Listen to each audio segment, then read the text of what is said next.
Coffee break, we got nothing to say. Just wasting time until the end of the day. Coffee break, not a lot that we know. We just talking shit, so enjoy the show.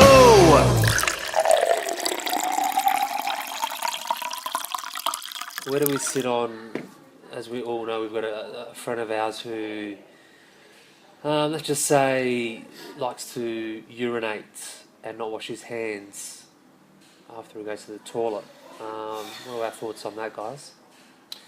Well, I've been in a situation, where this particular person that we're talking about, I know it to be a fact where he's cooking a bit of a barbecue and decides to go off to the side of the backyard and do a quick slash and come back and continue cooking. While he's cooking.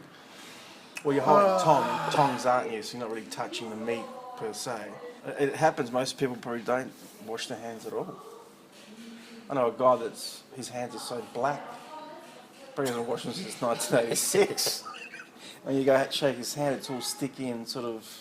So is this just for number ones, or is this in number two business? I think it's all across the board, because when you touch his hand, it's like when Velcro loses its stickiness, but it's still a bit sticky. That sort of feeling. I think if you don't wash your hands when you go to the toilet, I think it's for ones and twos. I think you'll find. You're not discriminating. No, I think there's not two standards there. There's just a common I think standard. you'll find there is a standard there, because one so? is holding a bit of toilet paper, whereas the other one's holding just the skin of Well, your... if you're using the toilet paper, then you definitely, in that logic, it's like So we say there's more protection there. number Why two? should I wash my Look, hands? to be honest, I've seen a lot of guys in nightclubs or whatever, when they go to the toilet, they do a number one, don't wash their hands and then just walk out. So there's some sort of mentality that because I'm touching my own skin and it's clean, therefore my hands are clean. Whereas wiping your ass with a bit of toilet paper, there is...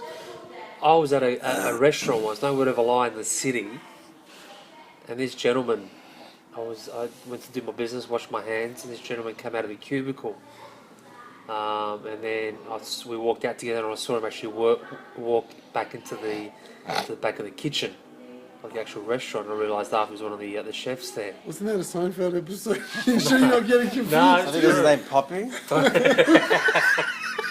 You weren't having dinner with Jerry by any chance? No, true story. Hey, maybe Poppy was your dad? Her dad? True story. Hudge Street. True story. That was quite an awkward situation.